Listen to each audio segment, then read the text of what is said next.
Stand by.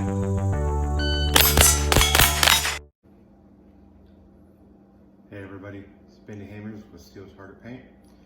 This is the video that I wanted to make. When I decided I was going to make some videos or try to do some things online with Facebook and stuff like that, this was the video I wanted to make. There's been a lot of things leading up to that. There's some other things that I've thought of that I've wanted to address, but this was the one that I had in mind for quite a while. And it's been raining for several days, so I can't get outside. But I also think that this is going to be a good environment for the information that I want to get out. I'm going to probably title this one Low Hanging Fruit, because when I see people out on the range, these are some of the things that I can help them with, and it'll show immediate reward, immediate change, immediate success. But before we get into that, one of the things that I want to do is get into a little bit of myself. I've had the other people come in that I'm kind of forming this team, so to speak, of knowledgeable people that are going to be able to do some online information sessions, some online instructing that we're looking at, and even some in-person instructing that we're looking at. So I've got Tyson Kilby, who's attached to some other things we're going to talk about, Justin Morris, who's attached to things, Larry Drake, who's doing his own things, but we're kind of bringing them all together kind of one place for information's sake and for some online training, if you will, that we're going to look into. And then we're also looking into a podcast and stuff like that. So there's a lot of things that are going to be coming from some really great people, well above my skill calibers. But Steel Challenge is pretty much my bread and butter. So I've really been wanting to do this video on the easy things to help people. There's several videos out there that I started watching when I started shooting a couple years ago on how to shoot this stage and how to shoot that stage, but a lot of it doesn't address some of the things that will give you immediate success. And I'm going to try to do that today. I have a feeling that this video will be redone at some point in time, but this was the information that I really want to get out there. So a little bit about me was that I started shooting, I believe it was about 2016 that I started shooting Steel Challenge. I started out with a 1911 45, the traditional Steel Challenge shooting, and it was my first match that I came out, and at that point in time the rimfire had just been introduced into Steel Challenge as a scoreable rifle. It's my understanding that a lot of people were already shooting them. They were just like wildcat divisions. So I believe that was the first year that the rimfire was scoreable. So I went out there with my 1911 and it was fun, I loved it.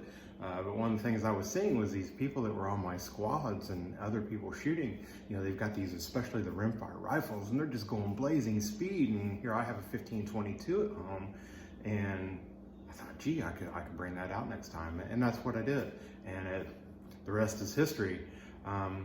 So I made a Grandmaster with the PCC optic first. And then right behind that was the rimfire rifle optic with that 1522 with a Bushnell TRS 22 or something like that on it, like a 2 MOA.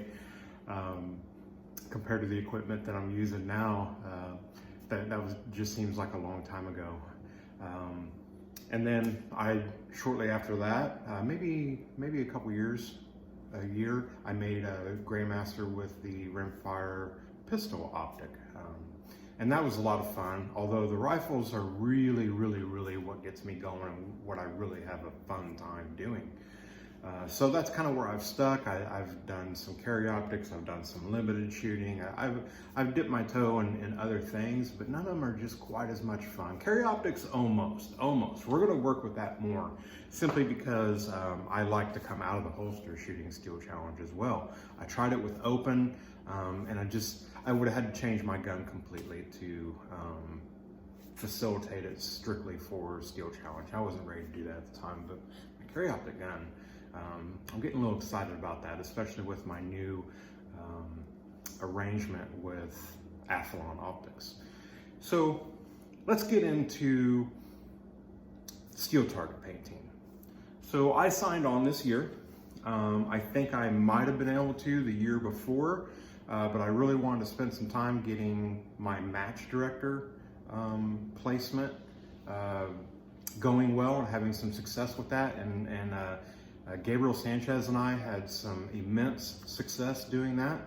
The matches went from, when I started, they were getting, 25, 30 people to where we were pushing 200.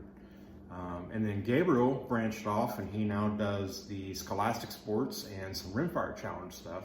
So I stepped into those shoes and took on the match director. So last year, that's kind of what I focused on, not only my shooting, but match directing as well. And I've learned a lot. So the other thing I've learned a lot about is when I did sign on as a sponsored shooter through Steel Target Paint team, where we have many other sponsors that are attributed with that, and I'm going to do another video on that.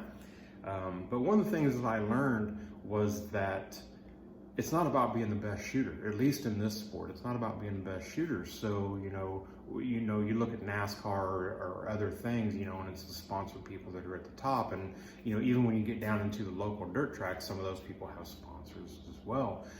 But what it's about is it's about being the best ambassador for whoever is representing you, helping you. And then it's also being a good ambassador for the sport. So I had to take a bit of a step back because I was putting so much influence on gotta get better, gotta get better, gotta get better. And I still want to do that. However, my goal was a little bit misplaced because when I signed on, I started thinking, well, I have to get better to represent this brand, and that's just not the case. So now I'm going back to, I'm wanting to get better because I want to get better for me. And then while I'm doing that, I want to be able to produce some information and be an ambassador for all of the companies that support me. Right now, we're going to talk about Steel Target Paint, and then later we'll talk about all of the sponsored companies that are part of Steel Target Paint. So the first thing that I would kind of want to do is show the paint part of it. So we were using this before I became affiliated with Steel Target Paint. There were two teams that I thought were kind of at the top of the food chain for Steel Challenge. One was Steel Target Paint, and this had to do with how they treat their people, how their people act, and just the camaraderie that their teams have rather than individuals. Vocorsen's good. There's Tandem Cross team out there. There's just some really good teams out there. But one of the ones that really felt like they were down home to me was either the Billy Strickland team or Steel Target Paint team. And Steel Target Paint was really what took off for me. We started using their product as a match director, and even before that we were using it. And it just plain works. It's better than all the other things that are out there. When I pitched this to the board that I'm on that helps run the Mill Creek matches, there was a lot of math involved, and I'm not going to go into that. But however, the end result was these cans are bigger. They're 16-ounce cans, where some of the other ones you can get 16-ounce, but a lot of the other ones I think were 12. And by the end of the day, where we looked at what we were spending for hardware store, Home Depot white paint, this stuff was actually just a hair cheaper. So what did that mean? It meant that we went with this, but here's what we also learned, is that when you use this stuff, it's a thicker base paint. It's not thin based, it's a thick base paint. So when you go to paint a piece of steel with it, it's just a quick spurt. Now, obviously this one is one of my practice ones, but when you just have 5 hits up there, it's real easy just to give them all that little hit.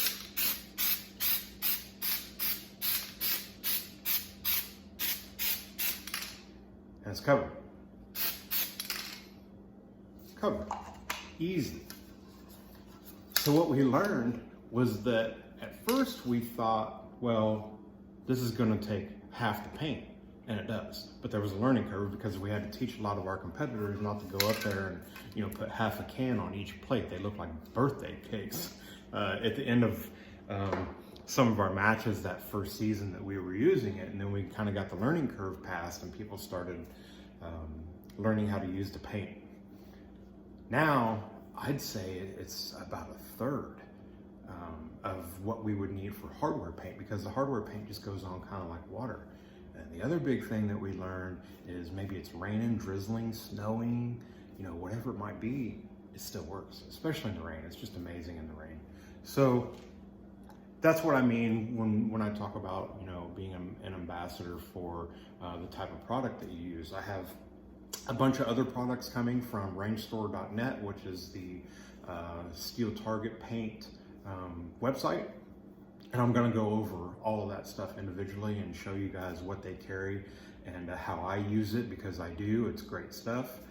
And then we'll go from there. So that's a little bit about me. That's a little bit about sponsorship and my sponsorship and how I feel about it and why I'm doing some of this information that I'm wanting to get out there. Now let's get into some of the instruction. Okay, so we're back. What you see I've got set up here is a garage form of pendulum. Wouldn't it be nice if they were all that close when we shot them? But I picked pendulum simply because it's flat and I can put it up against that wall there and get an idea for what we're going to talk about today. So what I'm going to talk about today are the low-hanging fruit. And I'm going to try to start from the beginning to the end and maybe even try to segment them as I go. We'll see how that works out.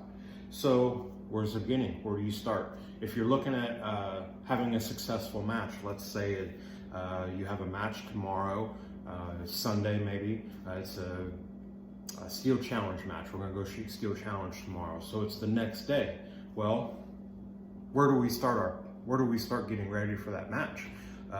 Is it that we show up tomorrow, you know, we get up in time to throw our stuff in the truck and drive up to the range and load our mags when we get there and check in and go where we're told to go? You can do that. A lot of people do that. If you're interested in getting better, let me throw a couple things at you. I attribute half of my success to preparation. And preparation starts at a minimum the day before. So let's give a really good example. Let's say it's going to be a hot day, and this is all competition, whether it be USPSA or Steel Challenge. If it's going to be hot that day, hydration starts the day before.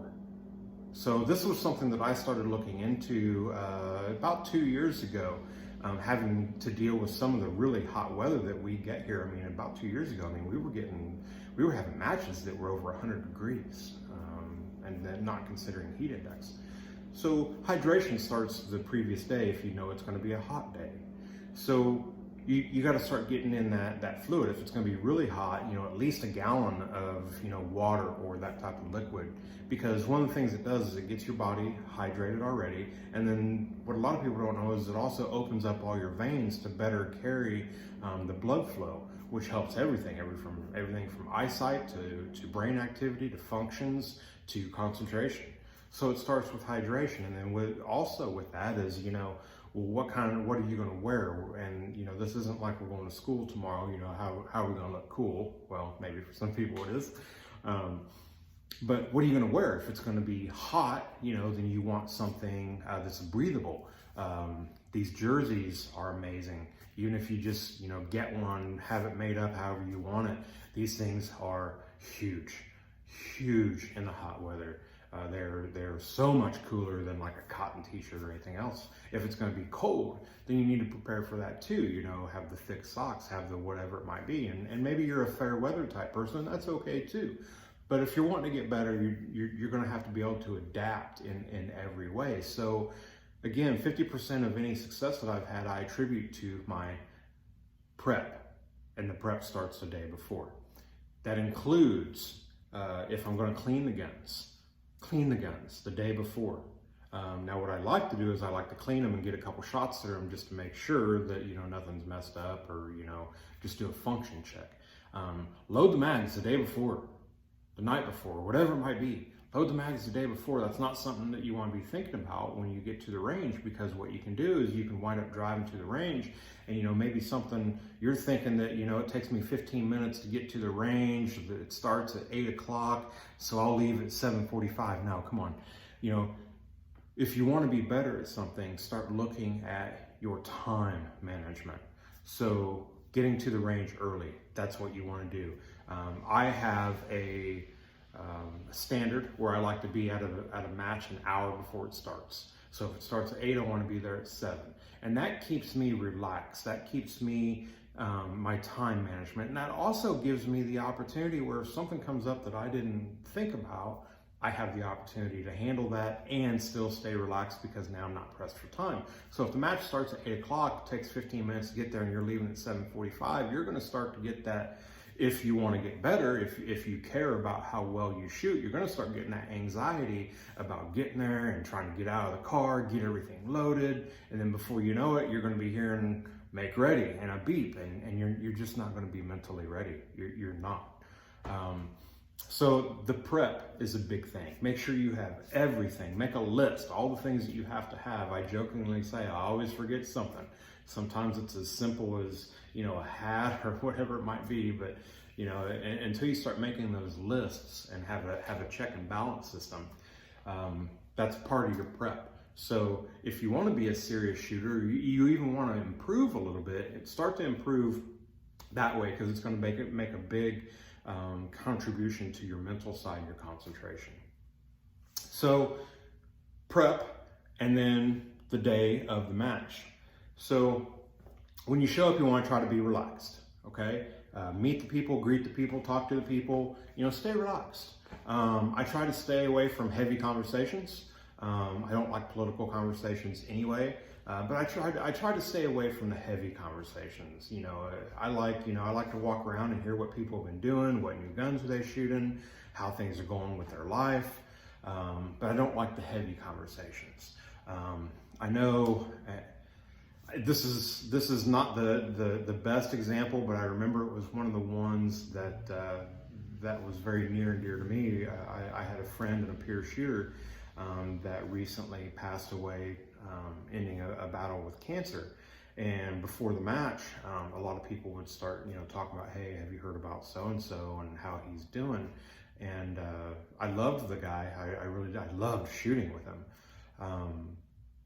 But it was a little bit heavy, for me to take on, before I wanted to concentrate about something, especially at his home club, where I felt like he used to say things to me as the RO, when I was shooting, if I shot a really fast string, he'd be like, oh, damn, and those things were what I wanted to think about while I was there.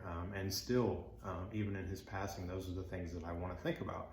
So that's about as heavy a topic as you can get. I don't want to talk about, what Trump did this week or, whatever, those are conversations I just don't want to get in, and I would advise anyone else, keep your conversation light. Hey, how you doing? Hey, buddy, what you been doing? What have you been shooting? What was your last match? What are you shooting today?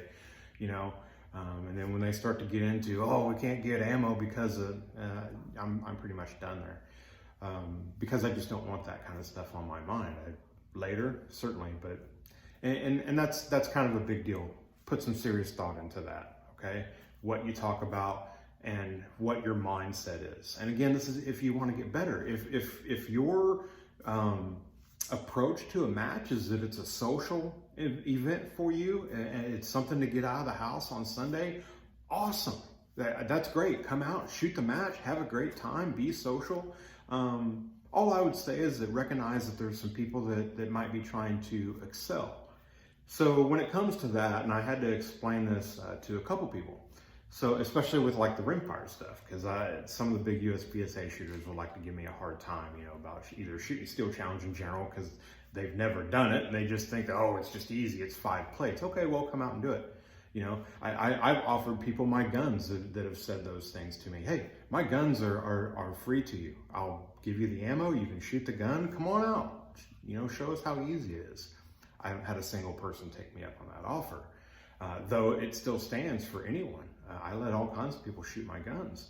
But the point is that some people are doing particular things for self-improvement and excellence. Okay, it doesn't matter what you're doing. It can be, in my previous life, let's say, it was pool. At one point in time in my young life, I thought I was aspiring to be a professional pool player. And at the time, that was kind of a cool thing. really wasn't, and it certainly isn't now, and it certainly wouldn't have been a good path for me to take. But I applied myself to that 110% for personal excellence, personal growth, personal improvement.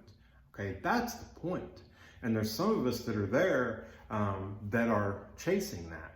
And not all of us are perfect with it yet. I'm going to put myself in that category. We're not perfect with it yet, meaning we're not, the high level type of competitor that has all the mental things under control yet. Unfortunately, that's one of the things that you start to learn late, because you start to learn, okay, well, my skills are there, but I see myself doing well in practice, but it's not coming out in matches. Now we're talking about mental things, okay? So when you're wanting to mentally right your ship, I have found that I need those light conversations.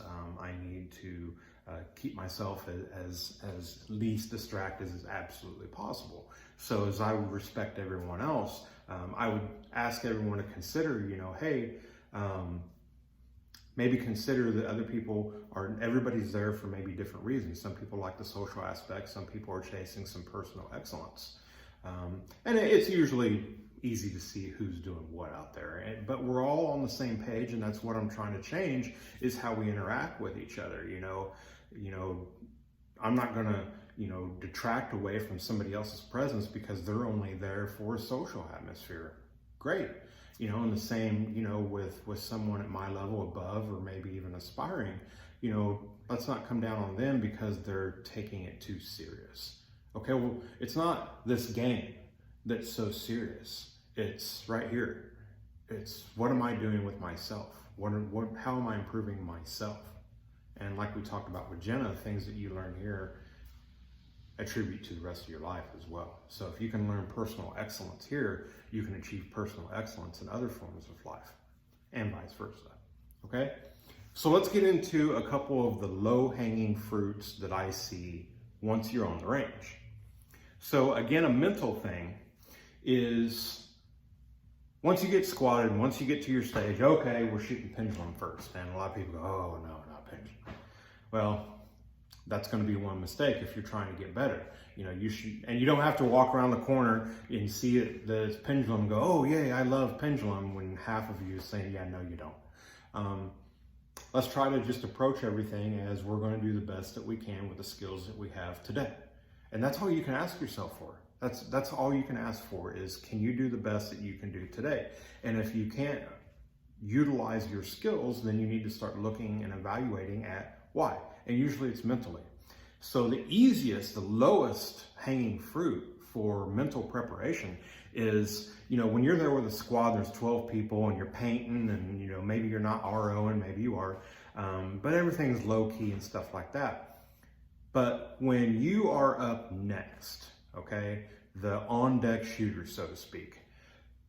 So when someone else starts to shoot and you're up next, that's your time that it is perfectly within etiquette that you're now detached.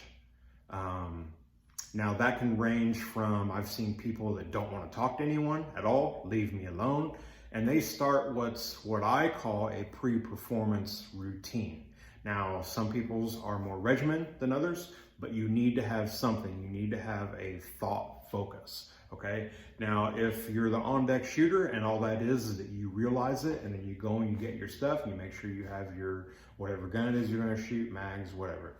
So one of the best that I've seen is a guy by the name of Stephen Hart. And I really love this guy. He's from Kentucky. He comes up every once in a while and likes to just smoke us, because he is amazing. And his mental attitude is great. And he trains with some of the best in the world. So that's what part of it attributes to. But what I watched him do is he will grab his rifle when he's the on-deck shooter, and he will hold his rifle and his mags and stand behind where they're going to shoot. So what he's doing is he's getting mentally prepared to come up into the box and shoot, okay, that early. So here's the next thing that I really want to go into.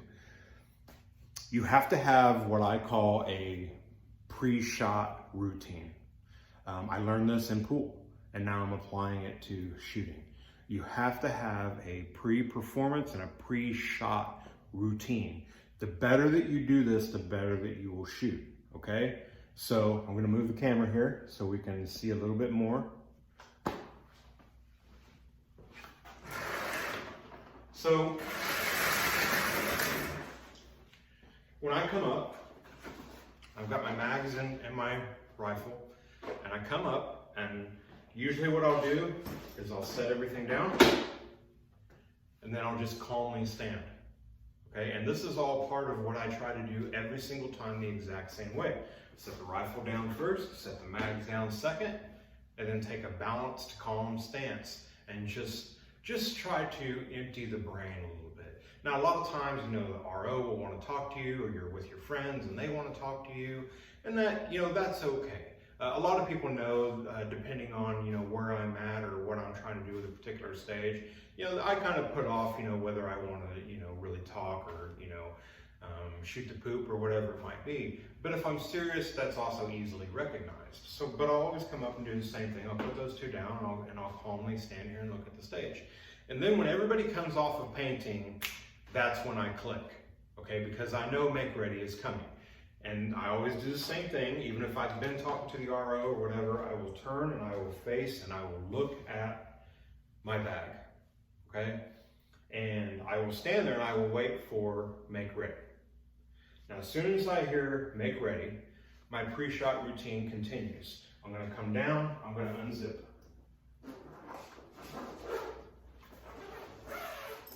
And what you'll find, and I have found, is even the way I unzip happens the exact same every time. I can even describe it to you. I'll take my right hand, put it on the bag, I'll reach around the back, and I'll zip around, and then switch hands and continue to unzip. And then I'll grab the bag and open it with this hand, and I'll reach in, I always grab the rifle in the same spot, and then I bring it out. And then I'll hold it in like a port of arms type thing, and I'll take a look at the stage again, and I'll just kind of have like a calming moment. And then I'll take my flag out, and then I'll remind myself how smooth that action is. And then usually I'll put the gun up, and I'll turn the dot on, okay? Because that's gonna matter depending on whether it's cloudy or sunny or whatever. So that's my pre-shot routine up to this point. So then what I'm gonna do is, depending on the stage, and we're gonna talk about individual stages later, but where I'm gonna stand in the box or how I'm gonna stand, I'm gonna start to get that foot position. So one of the funny things that I ran across when I shot with the amazing Chris Barrett at Area 5 was one of the things, and he's such a nice guy, and he has nothing hostile to say, but he said one of his pet peeves is that when he watches people, because he wants to see everyone do good as well, but his pet peeve is people will get up and they'll do all their stuff, almost like a pre-shot routine, and they'll get their feet set, and then they turn and they'll grab a mag, and then they just messed up everything that they did. So I kind of have taken note of that to make sure that I don't do that. So I'll kind of get in my position, look the stage over, see how it is, because sometimes the stages aren't built perfectly. See where we're at, put myself in the box, and then I'll grab the pistol grip and tuck it here. And I'll reach down, all these mags are empty, and I'll take a mag and I'll look at the top round, make sure it's in there good, put it in there. I can turn the rifle sideways to see it go in, and I push it in until I hear that click. And when I hear the click, I'll come up, I'll rack it, and then usually I'll take a peek, make sure that it loaded one, and then here I am. So that is my kind of pre-shot routine to make ready. Now we need to be able to get ready to shoot, and we're going to talk about a couple things about that.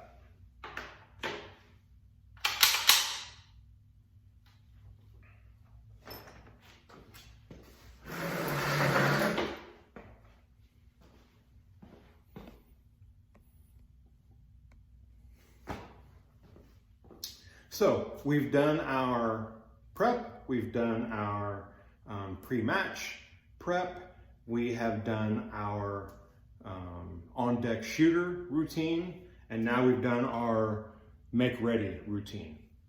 And the more that those are the same or similar, the better off you are, especially the closer you get to shooting. Now we're going to talk specifically about the pre-shot routine where you're actually going to shoot. So there's some things that do need to be discussed as a way if you want to improve, okay? So we have pendulum here. I'm going to get into this on individual stages, but one of the things I want to make some definitions right now. The first thing that we need to define is we need to define what natural point of aim is, okay? So to describe that, think about having a pistol, okay? So your natural point of aim, if I was facing a plate, so let's imagine that I was facing that stop plate that's right behind me, though I'm looking at the camera. So if I had a pistol, if I closed my eyes and I drew that pistol out of its holster and came out and opened my eyes, where's it going to be pointing? Because what I did was my eyes didn't alter something that my body was naturally doing. So that's going to be your natural point of aim. That's going to be defined by where your feet are, where your legs are, things of that nature, okay? And then those things can be altered later, but what we want to describe, what we want to find is at that day, what is your natural point of aim? So again, we would want to think about closing our eyes and coming out and presenting on a target. The rifle can be the same way. If it's a rifle, you know, put it down low ready and then just come up to a cheek weld and then open your eyes. And if you're using a dot or iron sight, see where your sights are pointing. So we want to establish our natural point of aim at a specific spot, okay? So on pendulum, you have some choices. My recommendation on this particular stage is the stop plate, and we'll get deeper into the particular stage on another video. But you do have a choice here where you can put it on the stop plate, because that's going to pretty much put you in the center of where you have to rotate, because that's going to be the stop plate, and that's the last plate that you're going to shoot. The other idea, and this is your choice, if you have a particular issue with a particular plate, that's where you can set up your natural point of aim and try to improve hitting that plate better. For some people, it might be plate number 2. Okay, for other people, it might be plate number 3. Okay, so maybe they're having trouble coming from plate 1 down to plate 2. Put your natural point of aim on plate 2. That's okay. Okay, I think once you get well practiced, it'll change. Okay, right now I like to use a stop plate on pendulum. So establish your natural point of aim. Okay, that's naturally standing in a shooting type athletic position. Rifle down low ready or pistol in the holster, and you come out and you present and you see where it is and then you adjust. So a couple things that you're going to want to think about for what could be or should be a standard for natural point of aim. One of the things that you want to consider is you want your hips facing what you're shooting. Okay, that's even true like if we're trying to shoot on the move in USPSA. If we're moving that direction and shooting this direction, we want our hips facing this direction as we continue to walk like that tape turret. Okay, so you want your hips facing. Okay, the other thing that you really need to do, and I see this with a lot of people, is you have to bend the knees.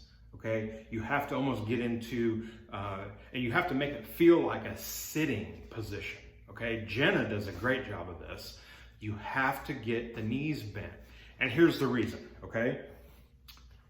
When you shoot a gun, whether it be 22 or a 44 Magnum, there's gonna be recoil. And when we're shooting fast, we wanna find a way to absorb that recoil. And this is gonna be true no matter what type of shooting you're doing, but especially in speed shooting. So what happens is if you lock your legs and lock your body, that means you're using your skeletal system to hold you up, okay? So the skeletal system is very hard, okay? It's made up of bones, correct? So those are very hard objects. Well, what happens when you hit a hard object, say with a hammer or something like that, it takes it and it vibrates, okay? So what happens is when you absorb recoil into the body and absorb it into the skeletal system, It messes with you, okay? Your knees want to move, your arms want to move, your neck, will start to get tight by the end of the day because you're absorbing all that recoil into your skeletal system. By bending your knees, just that one thing, bending your knees, now you are holding yourself up with your muscular system, okay? So what that means is muscles are far less dense than bone, so they're soft. So what happens is as recoil enters the body, those large muscle groups, now that you're using them to hold you up, are going to actually absorb that recoil, especially the large muscle across the back, and especially your legs, and especially your arms, okay? That's one of the reasons why, introductory, law enforcement type training or other type of pistol training, they teach everybody, lock out those elbows and even roll them in tight. And there's a technique behind that, because what you really want is you want that recoil being absorbed in your back muscle. But there's other ways to approach it to even get some recoil out of these arms. So you want it being absorbed into your muscular system, not your skeletal. So make absolutely sure every time you shoot, if you change and just one thing, if you're locking your legs when you shoot, sit down, okay? So next thing, on almost all stages, smoke and hope is number one. You have to be able to rotate, okay? As soon as you start trying to shoot with the shoulders and not the hips and knees, you're never going to be able to shoot reliably and repeatably, okay? You're never going to shoot the same string over and over and over. And one of the best people for seeing this on video is Max Michel.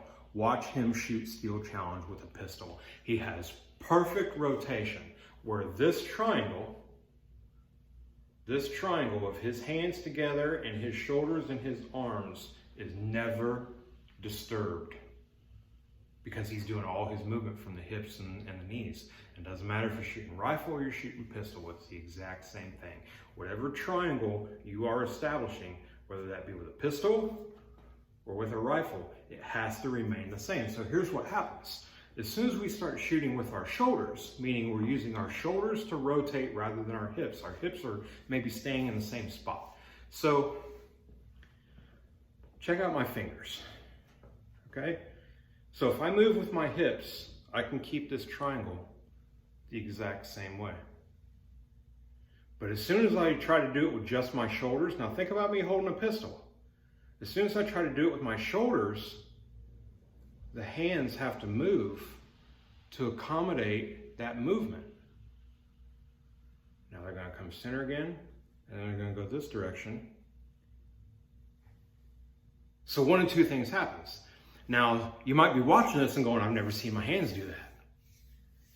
Well, because you haven't. Because you're not doing it with your hands. You know where you're doing it? In the wrists. Okay? And that's where we're not doing things consistently. Okay?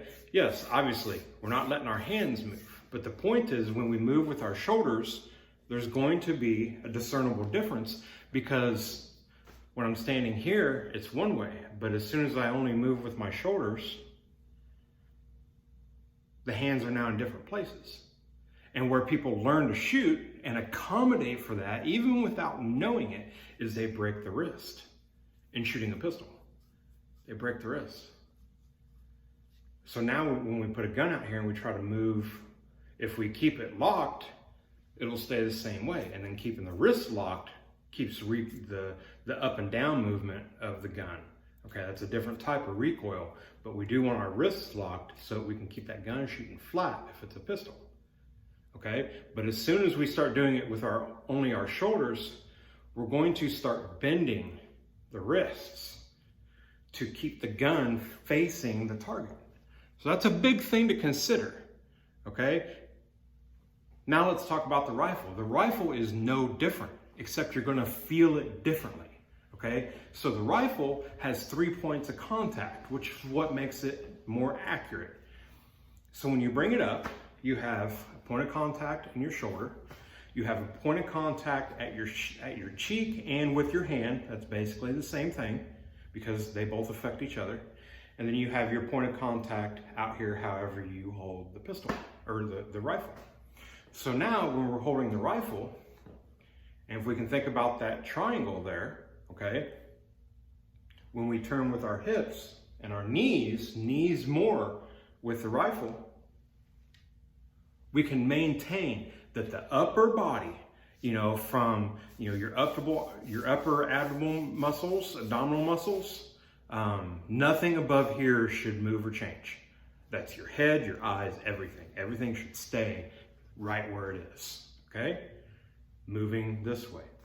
So with a rifle, if we lock our legs, now we're trying to do it with our shoulders. And we're going to wind up doing all kinds of things. What we're most likely going to do is we're going to start to buckle knees, okay? We're going to start to turn on joints that don't want to turn. We're going to start turning on this hip and trying to keep it in place.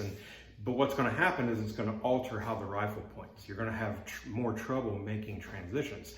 And that's why, a lower skill level type shooter can get away with a rifle better than they can a pistol because there's so many more intricacies to it. But the rifle, once you start trying to get better with it, that's where you're going to have to take note of, are you moving with your knees and your hips, or are you moving with your shoulders? Take a good look at that, okay? That's as simple as I can make it for this video, but it's probably one of the most important things that you can start to learn as you try to get better, is it must be movement with the knees and hips, okay? So the next thing we're going to get into is the easiest thing that I've helped so many people with. And I'll do this as an RO at a local match. Hey buddy, this will help you if they're, that type of receptive type of person. So here we are again, still empty. No magazine, everything's empty. So I'm going to try to do this in reverse using the camera. Let's say I'm pointing at this plate right here. Okay, so I've done what I'm going to talk about next, but I've put my gun on this plate. So no matter how or why you start, I put my gun on this plate. And then what a lot of people want to do, especially with the rifle, is when they bring the rifle down to go to low ready, they bring their head and they want to look up at that plate. And then when the timer goes off, they're moving their head and their gun up to that plate. That was actually pretty good. I put it right on, didn't I? Okay. Most widely spread tip that I give people is right here. When you put your gun on the plate that you're going to start on, instead of coming down with your head, leave your head and your eyes where they are while you're looking through that sight on that plate, and then just bring the gun down. Okay? No, you do not have to be pointing directly, perfectly at whatever cone or thing that they're using for the low ready. Okay? Because this is the standard technique. You're going to look at the plate, and then you're going to put it down here. While you're still looking at that plate, don't change this. Don't change anything in your body. The only thing that's changing is this wrist is pivoting a little bit, and this hand is bringing the gun down. Still looking at it. Biggest tip, biggest improvement you can make if you're not doing that. So how do you do it with pistol? Let's talk about something else first. So we talked about natural point of aim. Okay, natural point of aim is if I don't like plate 2, if I'm having trouble shooting that, then I'll put my natural point of aim, my hips and everything placed directly at that, like that is the only target that I'm going to shoot. That's what we call natural point of aim. That's what I call natural point of aim. Okay, this is what I came up with. Okay, so that means that different things can mean different things to different people. Okay, this is my thinking, what I came up with for myself. So natural point of aim, bam, right there on whatever plate. Me personally, it's on the stop plate. But that's not the first plate we're going to shoot. Okay? So we have our natural point of aim, and then we're going to move over to what we call an index. Okay, so we have natural point of aim and an index. We're going to establish both of those things every time we shoot. Now here's a small caveat. For Rimfire Challenge and Scholastic, you can't do exactly what I do, okay? Because after you've loaded and everything, you can only take a sight picture on one plate, okay? And Scholastic has other rules. I'm not real fluent with all of their rules, but I know in working with Jenna, she's had to alter what I do to fit Scholastic, okay? So, point is, I'm going to establish my natural point of aim on the stop plate. That's my hips facing it. I'm ready to shoot it like it was the only plate that I was going to shoot, okay? So then I'm going to shoot plate 1 first, okay? Take note that the camera makes this look reversed. So when I'm pointing at plate 1, it actually looks to you guys like plate 4, okay? But plate 1 is the one I'm going to shoot first, okay? So after I establish my natural point of aim on this plate, let's see if I can use the rifle. I'll bring the rifle up and I'll put my natural point of aim on that plate. That's where I'm comfortable. And then when I'm comfortable, I'm going to move the rifle and then I'm going to point it at the first plate that I'm going to shoot, okay? Let's see if I can do that from reverse. So after I'm comfortable, I'm where I want to be, I'm going to put my sight, natural point of aim, like that was the only plate that I was going to shoot, on the stop plate. And then what I'm going to do is I'm going to move the rifle to the first plate that I'm going to shoot, plate 1. And I'm going to keep my eyes and my head looking at that plate, and I'm going to bring the rifle down, and I'm still looking at it. So I've established 2 things. I've established my natural point of aim, stop plate. After I'm comfortable with that, my knees are bent, my feet are where I want them to be, my butt's where I want it to be, everything's where I want it to be, I'm comfortable. Move to my first plate, and I look at the dot or the sight on that plate, put it in the center. And I move down to low ready, keeping everything else the same. Those things are huge if you want to improve. Huge. Recap. Establish your natural point of aim. After you establish your natural point of aim, move your target system, dot, iron sights, whatever it might be, over to plate number 1, the first plate you're going to shoot. Establish a strong sight picture on that plate. If you're moving to the low ready, move to the low ready. So now let's talk about doing it with a pistol. It's the same, but a little bit different. And I'm going to remind everyone here that I'm showing a way. You're going to have to establish your personality to everything we've discussed before. What works for you for prep?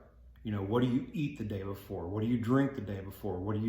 What time do you get up? You know, that's all personal. You know, what pattern you shoot any given stage is personal to you. So all of these things you're going to have to put your personal spin on. I'm showing you a way or a guidance. So I don't have my pistol belt on, but I'm going to explain it the same way.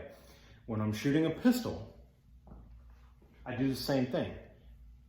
Now I can do it with the gun out or the gun in the holster. You can do the same thing that I just said with the pistol, where you hold the pistol out and point it at the stop plate, and then rotate with your hips and knees and point it at plate 1. And then remain in that position and go back to the holster. So what's important, and I have to credit Matt Hopkins for the one that I watched and did this probably the best that I've seen anybody that does it. So what he will do, and I've done ever since shooting a pistol, is he will establish that natural point of aim. And even if he doesn't bring the pistol out, which if I remember right, he does, he keeps the pistol out and he looks at it and then he'll go back to the holster. Even if you choose not to, okay? So you've done your reload and all that, and your gun's ready to go, and you feel more comfortable with putting it back in the holster. Keep your hand on the gun, okay? And then rotate hips and knees to face your first plate. So what you should be thinking is this triangle that you're going to make is over here. So now I've got my shoulders and my hips and my face, eyes, everything ready to shoot a pistol at plate 1. My feet have not moved. My hips have turned and my knees have turned, okay? Your knees are going to be moving both ways, okay? There's many ways that different people move, but you know, when I go this way, you know, one knee may be moving out that direction, or you want a singular movement, okay? We don't want this, okay? We want a singular movement that's being done with the hips and the knees. Nothing is changing. Same thing with a pistol, okay? So I'm gonna turn towards that plate, either holster or keep my hand on the gun. So quick tip on pistols. We're gonna go over draw techniques later. But one of the things that I wanna say about steel challenge shooting is that we shoot from the surrender position, okay? Surrender position is wrist above shoulders, okay? It's not hands up Hollywood, okay? And it's not halfway to my gun. By the rules, wrists above shoulders that can be seen from behind, okay? So just because your wrists are above your shoulders, but now you're bent over like this, well, the RO behind you can't see that you're, and you don't want that negative RO involvement, because even if they're a nice RO and have to ask you something, hey, whatever, I need to see something, now that's been a distraction to you if you're trying to get into a high level of concentration. Which, if that does happen, the best thing that you can do is just reset, okay? Start over again. Start here again, reset my index, and then be right again. So hand on the pistol, okay? Come over here, and again, I go off what Matt Hopkins did. I still do this today, even though it was 3 or 4 years ago that I started seeing him do it. He will come up and he'll touch his hat with this hand, and he's keeping his hand on the gun. So there's a lot of reasons that he does that. We do that in USPSA as well, because that is a signal to the RO that when my hand comes off of that gun, I'm ready, okay? And they can't start you while your hand's on the gun. So even if you're taking longer than maybe an impatient RO would prefer that you did, you're not gonna get over here, looking at it or whatever, and then they're like, are you ready? And you're not even in the right position yet, but it will happen. So this is a good signal. But more importantly than that is when we talk about the draw, especially from a surrender position. From a surrender position, what we want to be able to do is, because we're coming straight down on the gun, rather than the traditional draw where we're coming up and grabbing it, because we're coming straight down on it, what we want to be able to do is we want to be able to make the same motion coming down.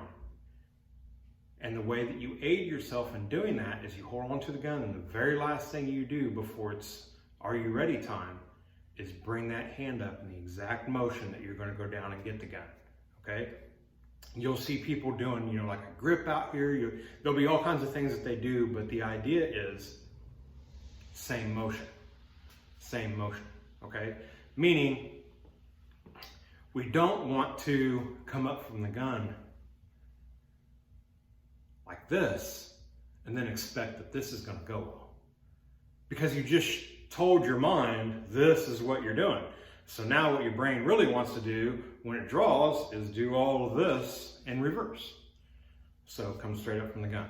That's big with a pistol, very big with a pistol. Establish your natural point of aim, and then establish your index. So another way of thinking is to not separate those two when you're shooting a pistol. I know I've heard some top shooters give this advice, where the first shot with a pistol is the most important shot, no matter how hard or difficult or challenging you think any other plate is. And they will advise that you put your natural point of aim and face completely whatever first plate you're going to shoot. You have to find that out for yourself. Again, I'm showing a way. You have to go to the workshop. You have to figure it out and what works for you. Okay? And don't assume that what works for you, you have to stick with for the next 10 years of shooting. Okay? Find out what works for you today. What makes you comfortable today? Okay, so we've talked about a lot of things up to this point. The next thing that I want to get into is what you're doing while you're in the box. Again, this is all going to be personal. You have to find out what works for you. The standard that I would give you is that it has to be repeatable. Okay, whatever you're doing has to be repeatable, because there's no sense in spending time learning how to do something only to never do it again that way again. Okay, so whether it be talking about how you shoot stage or whatever it might be, you're looking for something repeatable. So what we need, and this is one of the things that Larry Drake was talking about, and we're going to talk about a whole lot more because this is so important, but we're going to gloss over a little bit right now because it's a low-hanging fruit. So if it's the first time that you've heard this, I want to try to keep it kind of simple so that you can begin to adopt the concept. The concept is that you have to have a base to go back to, okay? And that's going to be, a lot of people will attribute that to, okay, well, things aren't going so well for me, okay? Well, that's not always the case, because it can be things are going exceptionally well for you too, because it's just as easy to shoot a string really bad and then get down on yourself and shoot another bad string as it is to come out and shoot a lightning fast string, maybe the fastest string you've ever shot, and then follow it up with one of the worst that you've ever shot. So what you need is you need a base that you can go back to every single time that's repeatable. And my advice is that you have that in between every string. So a lot of people have different feelings on this. I'm going to talk about my way, a way. When I'm in the box and I'm shooting a stage, whether it be whatever pistol I'm shooting, whatever rifle, no matter what, it's always the same. I'm going to reload that gun after every single string. Okay, so at a minimum with my rifle, I'm coming up with 5 magazines. I'm going to load the first one, shoot the first string. It has 10 rounds in it, and then I'm going to take it out and put it back in. Okay, so that is a physical reset. Okay, whether I just did really good or I just did really bad, or I just want to repeat what I did. Okay, it was right where I want to be. That's where you have that physical reset. Have that moment. Okay, doesn't need to be long. You know, I might take between 10 and 15 seconds. You know, drop that mag, put it down, pick up another one, snap it in, and then start to get ready again. Go through that same pre-shot routine that we talked about before. You're going to do that for every single string. Establish your natural point of aim. Now, if you're not moving your feet, then you don't have to do that. That's a standard. Okay, when I set up for pendulums, set up my feet, I don't move them. I stay right there for all 5 strings. That's just one less thing that I have to mess with. It's repeatable. It's giving me the chance to be repeatable. Okay, so my feet are staying where they are. I'm grabbing a magazine, I'm putting it in the gun, and I'm gonna come up, establish my natural point of aim, get a sight picture on my natural point of aim, and then move to my index, get a sight picture there, and then move it down to the start position, okay? You need something repeatable. Now I'm gonna go into my opinion on not doing that, okay? So if I was to say one of the worst things you can do is you can have a hodgepodge of, say, 17 round Glock mags, where you're like, okay, well, I can get 17 rounds in here. I want to have a little bit to spare so I don't run out in case I have misses. So what I'm going to do is I'm going to take those Glock magazines and I'm going to shoot 2 strings, and then I'm going to reload. And I'll shoot 2 strings, and then I'll reload again and I'll shoot 1 string. Well, now you're talking about things that you have to remember. You don't know what type of pressure you're going to be under. You know, you're talking about you're at Worlds and you're doing that, and with all the things that are going on in that atmosphere, and you're trying to pay attention to. That's like the conversation of, you know, You know, does Clint Eastwood, you know, keep track of whether he shot 6 or 5? You know, even he's not sure, you know? And once you would lose track of that, now you're mentally unfocused, because now you're trying to focus on, well, wait a minute, is this string 1, 2, and then maybe you're looking at the RO, well, what string am I on? You're on 3. Oh, okay, that means I need to reload. Come on, okay? You need something that's repeatable every single time. So I recommend, and I do, change magazines every single time. Now the other thing, the inconsistent mag changes, I'd say that's about the worst thing that you can do to yourself, because you're just undermining being repeatable. You're not doing the same thing every time. Even if you're doing it well, you're in between some strings you're reloading, and other strings you're simply not. You know what I mean? So you're going to shoot them differently. Don't be surprised when you shoot your strings differently each time when you're doing different things right before you shoot them. Okay, it just makes sense. Okay.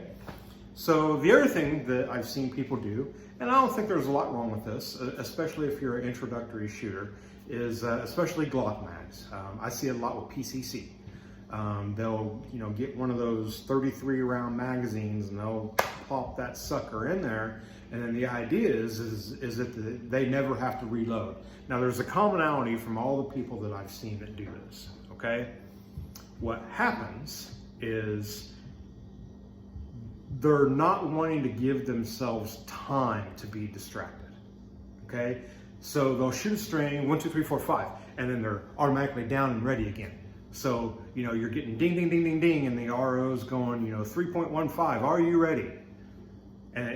So it's like they're racing against trying to be distracted, okay? Well, if you watch, they will be inconsistent in where their better strings are and whether their less than adequate strings are, okay? Because it's the same thing as holding a pistol out and the sight is moving around, and you haven't learned yet to hold it in one place and have a good trigger pull, where you put the sight picture on there and then you yank the trigger going right now. Oh, it's on target. Yank it before it can move. It's the same thing.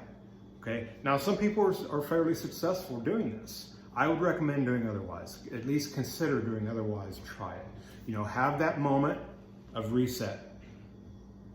Reload, do the same thing every single time, and what you're going to see is that your repeatable performance is more achievable, and you're going to be more predictable. Okay, that's a big deal for me. Okay, so if you're using 33 round magazines to shoot PCC, or you're shooting, you know, limited or whatever it might be, and you're loading your magazines up to capacity, maybe consider otherwise. If you don't have enough magazines because you're a newer shooter, that's fine. You know, if you're a newer shooter, then maybe that isn't something that you consider yet, okay? But you'll want to consider that as you start to get better, try to get more magazines, improve that form of your gear, because one of the other things that you'll watch, the next time that you see somebody doing that, especially if it's a PCC, and they've got that 33 round magazine sticking out of the bottom of it, even the rimfire ones, you know, the 25 round magazines or whatever it might be, and they're loading them full, but especially PCC because they're heavy. So what you watch is that magazine that's hanging out of the bottom of the gun. As the gun moves and transitions, what you're going to see is you'll see the bottom of that magazine, you know, like a pendulum. You know, they'll real quick come over here and you'll see that magazine do this. So there's all that weight that you're carrying around with that gun trying to transition. And a lot of people aren't moving fast enough yet that weight's going to matter to them. But it is when it's especially that low, like a 33 round magazine, and it's oscillating at the bottom. Okay, so think about that. Think about making that change. Okay, so that's most of the information that I wanted to cover, that I'm going to cover in this video. Again, this is a video that I was really wanting to do because a lot of this stuff is the low-hanging fruit. So the masters of success, as far as I'm concerned, are prep and repeatability. If you can do those two things, you absolutely will be a success. And it is that simple. Prep and repeatability. And remember, prep starts the day before. Prep starts the day before. Prep starts, you know, when you go to bed. Prep starts when you wake up. Prep starts a different type of prep starts when you show up at the range. A different type of prep starts when you walk to your stage. And then a different type of prep starts when you're either on deck shooter and then the competitor that's getting ready to shoot. Now, all those don't have to be, the exact same thing every time, but some of them should be. Okay, so you want that proper prep leading up to whatever you're doing. And then you want to be doing something that's repeatable, that you can evaluate and know, okay, we'll eliminate parameters. Okay, if you're having trouble hitting plate 2 on pendulum, well, let's look at the parameters that are in place. How many things are affecting you shooting that? Okay, are you changing your feet every time? Okay, are you changing your shoulder placement? Are you putting the butt of the rifle in a different place? String 1, you've got it here in the center. String 2, it's way up here. String 3, you've got it over here in the shoulder pocket. So that's going to change. So maybe it's not something, that we can work with. Maybe it's not a mental thing or whatever it is. Just that you're doing something different every time. So the first time you had it here, oh, well, that was a really good string. Reload, bring it back up, and now you've got it up here. Well, now I missed 2 plates, and you're wondering why. And you're thinking, well, I just suck, and I'm not being repeatable. Well, it's not that your shooting skills are lacking. It's simply the way that you prepped to shoot. Okay, so you want that pre-shot routine that's going to go well. So one of the things that I last want to discuss, I wanted to capitalize on kind of thing that I said about like Chris Barrett and setting your feet. Again, it's kind of his pet peeve, and I think about it every time now after hearing him say that. Such a great guy, so smart, so accomplished.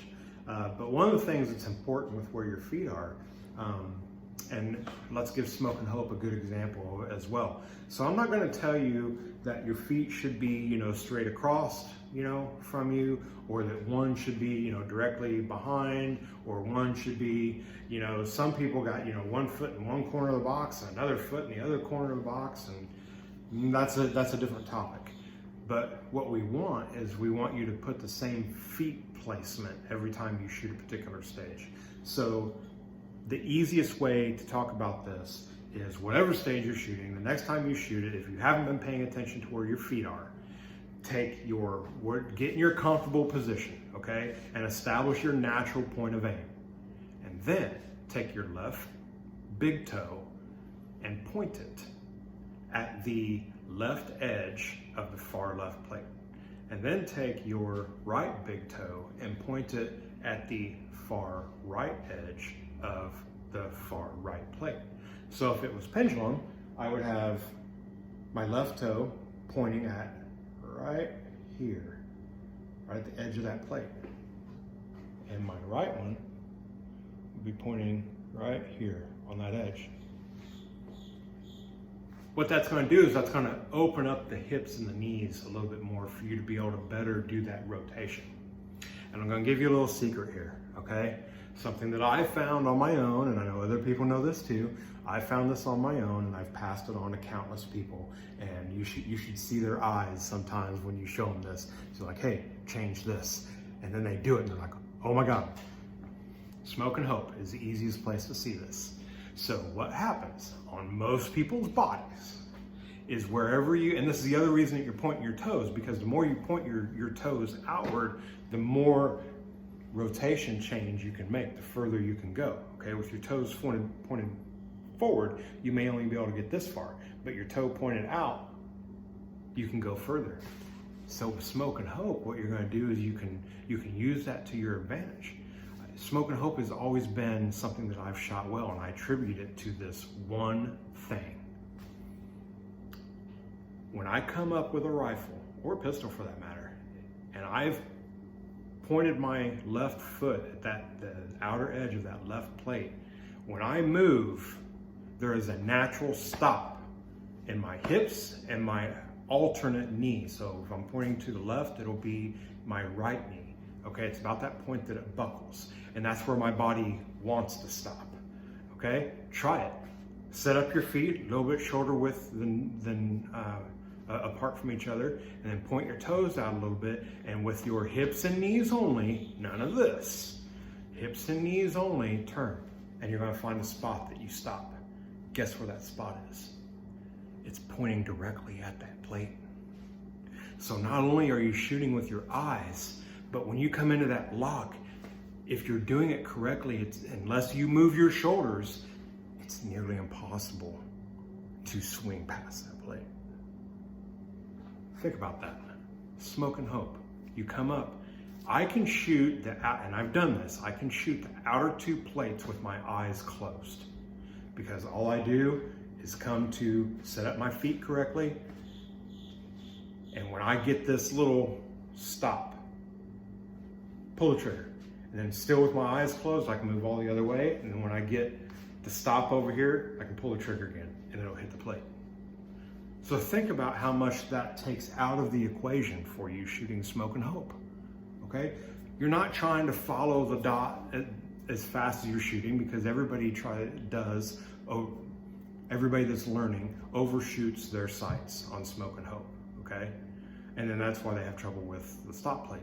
But what if we could remove one thing from the equation? Not being able to overswing on the outsides. You know, what if we had a technique that we just knew that's to stop? My body doesn't want to go any further than that, and it puts me right on target. And then over here, that's the stop. So that's one of the reasons why I like to shoot 1 and 4 together, is because I can quickly make that transition, and it's my body that's helping me tell when to stop. Okay? So I know that if I have overshot it, then my foot placement is a little bit wrong, or I've applied my shoulders. Okay? So try that the next time at your range. And when you just walk up to it, you know, maybe you don't try it with the gun the first time, just get in there, bend the knees, move with the hips, and just turn. Most people that I've showed it to have just been absolutely amazed. So feet position is a big deal, okay? So make sure you're doing that every time. That's repeatable, okay? The more things that you can, the more contributions to the way that you shoot that you can remove by putting in something that you're doing the exact same way every single time, the more consistent you will shoot, okay? We all have the skill level that we're at. Okay, so we're at this skill level today. We can't shoot any better than that today, okay? Unless we get a little lucky, and that doesn't count, okay? This is the skill level we're at today. I don't have Max Michelle skill level, okay? I don't, you know, he's up here. So I can't walk onto a range and expect to shoot his skill level. I have to shoot my skill level. So the important thing is, how often can I shoot my skill level? Because as soon as I'm distracted, now it comes down here. As soon as something bad happens and maybe I get upset over it, now I'm down here. My skill level is up here, but my ability to shoot is down here because of distractions and things that are negatively contributing to my skill level and not allowing me to shoot my own skill level that day. And it's nobody else's fault but our own. We control everything that affects us. Okay, if you know some explosion happens, you know, 2 ranges down, and you don't take the time to reset and reevaluate and let that pass in your mind, that's on you. I've done it. It's on me. You know, one of the things, one of the pool books that I read a long time ago about this particular subject was, you know, if you walk up to the table and you're getting ready to shoot a shot and you look down and your shoelace is untied, tie it now, because what's going to happen is when you bend over and you try to shoot your pool shot, all you're going to be thinking about is that your shoe's untied, and that's what you got to do next. I got to tie my shoe right after this shot. I'm going to tie my shoe, or I'm going to try to, you know, shoot this whole run. You know, no, stop. You notice it. Deal with what you notice. If you notice that your shoe's untied, deal with it. If there's something that's happening over there to you and it's distracted you, maybe you don't have control over what someone else is doing, but you have control over how it affects you. So if you have to take a moment and let that thought pass, do it. But if you try to shoot while that's still on your mind, some people aren't easily distracted, okay? Some people, the harder that they're trying to do well, the easier distracted they are. But you got to be able to deal with these thoughts no matter what. Okay, if you shoot a bad string, you got to be able to deal with that. It's got to be repeatable. This is pretty much what I wanted to cover in this video. I'm going to try to do some editing to make it as short as I can, but there's a lot of information here, and this is pretty much Steel Challenge 101, entry level, low hanging fruit type stuff, guys. And many of the things, all of the things that I've discussed here, if they're not currently in your game and you want to get better, even if you're just a social player that wants to come up, even social people, you know, kind of get maybe competitive among their friends or whatever, but it's fun to shoot well. Okay, if shooting is what you do for recreation and it's at a social level, it's still fun to do it well. So even if you just want to naturally put a couple of these things into your game and shoot a little bit better that day, all the better to you. Okay, those of us that are pursuing other things, these are your low-hanging fruit. Okay, and they're also the base, and Larry's going to talk about this more, but they're also the base to where, you know, maybe you are that Max Michel level. But I tell you what, everybody has slumps and everybody has bad days. And if you get into one of those slumps, one of the things you're going to be able to need to do is go back to basics and say, okay, where do I start from? And then work yourself back up. And I almost guarantee you're going to do something while you're working yourself back up and say, that's where it is. I changed my hand placement. Or I'm getting lazy on how I'm holding, you know, the strength that I'm using in this hand. Or I'm getting lazy on pulling the rifle into my shoulder properly. You'll find it if you have a base to go back to. Otherwise, you're just going up there and you're doing Einstein's theory. You're doing the same thing over and over and over and expecting a different outcome. Okay, that's insanity. Okay, you got to have a base to come back to. It has to be repeatable. It has to be reliable. And the other thing that I'll tell you guys is the more that you do this, the more confidence you will have when you step up to shoot. The more confidence you will have when you walk up and you see pendulum. The more confidence you will have when you get out of that car to shoot a range today. The more confidence you will have the night before. If it's a match that's important to you, say it's Worlds or level 2, or even if it's your first match, okay? If you have something repeatable that you've practiced and you're going to a match the next day, I guarantee you that you sleep better once you've got that type of confidence, that you know that I'm going to at least give myself the best opportunity to shoot my skill level that I have that day. And that's all you can ask for. The only thing you can do is distract yourself from your skill level. That's some mental stuff. We're going to get into that more. I hope to get into that a little bit with Larry, but we're going to get into that more. I hope that some people got something out of this. This is the low-hanging fruit stuff that I see on the range every single time I go to a match, and I try to help some people that want it, and I try not to bother people too much, but if it's helpful, it's helpful, and I hope something here is helpful. Guys, we're all on the same path. Thank you very, very much.